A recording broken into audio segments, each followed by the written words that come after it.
বিরিয়ানি রান্না করেন কিংবা খিচুড়ি, পোলাও চালটা যত সময় নিয়ে ভাজবেন ততই দেখবেন যে আপনার বিরিয়ানি আর খিচুড়ি যাই বলেন অনেক সুন্দর হবে, ঝরঝরা হবে। এটাই হচ্ছে মেন সিক্রেট। যত সময় নিয়ে ভাজবেন ততই দেখবেন আপনার সুন্দর হবে। আমার বাসায় প্রায় ২ বছর, ১.৫ থেকে ২ বছরের মতো শশাই কিনা হয়নি।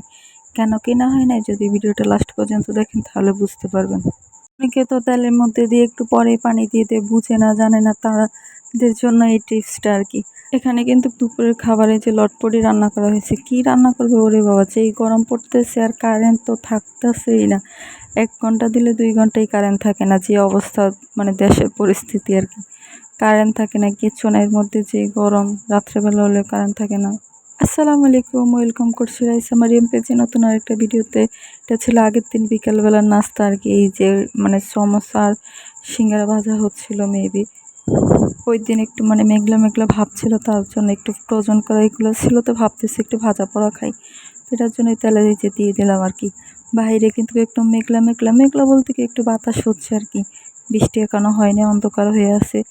তো যাকে এই যে দেখেন ভাজা পোড়া খেতে কার না ভালো লাগে আর কি। তো দুপুরে রাইসা এই যে কান্নাকাটি করছিল যে এই যে মুরগির মাংস দিয়ে ভাত খাবে। তো তার জন্য এই যে ওই মুরগির মাংস দিয়ে আলু দিয়ে রান্না করা হয়েছে। এখানে কিন্তু মরিচ একদমই অল্প, মানে রাইসা খাবে যেহেতু, রাইসার জন্য ২ দিন মানে বসে ওর জন্যই ২ দিন থাকুক আর ৩ দিনই খাক ওই খাবে। এই জন্য আলু আর মুরগির মাংস সমান করে দিয়ে দিচ্ছি আমি।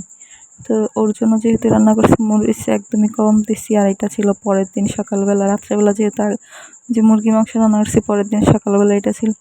তো যাকে যে পরের দিন সকালে খিচুড়ি রান্না করা হয়েছে বাইরে মানে রুটি তো আর খাইতে ভালোই লাগে না, আবার মনে হয় রুটি না খাইলে অনেক দিন এসে রুটি খাইনি, এমন একটা অবস্থা। তো যাকে যে খিচুড়িতে অলরেডি পানিও দিয়ে দিয়েছে, যে শুকনো মরিচ খিচুড়িতে কার কার ভালো লাগে, আচারের একটু তেল দিয়ে দেবেন লাস্টে দিয়ে খিচুড়ি রান্না করা হইলে। আমার কাছে তো মোটামুটি ভালোই লাগে। তো যাক, এটা ছিল দুপুরের খাবার। দুপুরে ছিল লটপটি রান্না করা হয়েছে। লটপটি হয়তো বা অনেকে চিনবেন না।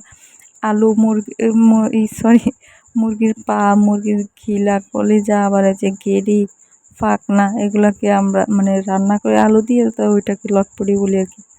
কার কার কাছে খেতে ভালো লাগে, কেমন লাগে আমার কাছে জানাবেন। আমার কাছে তো মোটামুটি ভালোই লাগে খেতে। তো যাকে এই যে দুপুরে ওইটাই খাচ্ছিলাম। আর বিকালের জন্য একটু সেমাই রান্না করা হয়েছে। সেমাইটা দেখেন, সেমাই তো আমার মোটামুটি বরাবরই অনেক পছন্দের। পছন্দের বলতে অত না, বাট রাইসার অনেক পছন্দের। রাইসা অনেক পছন্দ করে সেমাইটা খাওয়ার। রাইসা তো ২ দিন পর মানে যখনই মনে পড়ে তখনই বলবো যে একটু সেমাই রান্না করে দাও না। তো যাক, তখন একটু সেমাই রান্না করে দিলাম আর কি। এটা বিকালবেলা ছিল। তো যাক, অন্যদিকে এই তো বাদামও ভাজা হয়ে গেছে, বাদাম খাবো আর কি। এই জন্য দেখাচ্ছি আপনাদের, এই যে কতগুলো বাদাম নিয়ে আসছে বাজার থেকে। এগুলো মানে ভাত কাছে নিয়ে আসছিল, এখন ভাজছে। আর মেন কথা হচ্ছে রাইসার বাদাম অ্যালার্জি, কিন্তু সে বাদামই পছন্দ করে। শসা অ্যালার্জি, সে শসাই পছন্দ করে। দেখা যায় শসা তো ওর যখন ছোট ছিল তখন তো আমার বাসায় প্রায় ১.৫ বছরের মতো আর কি শসা কিনেই হয় নাই। তো যাক, আজকের ভিডিও পর্যন্ত এসে ভালো থাকবেন, সুস্থ থাকবেন, আমার জন্য দোয়া করবেন। আল্লাহ হাফেজ।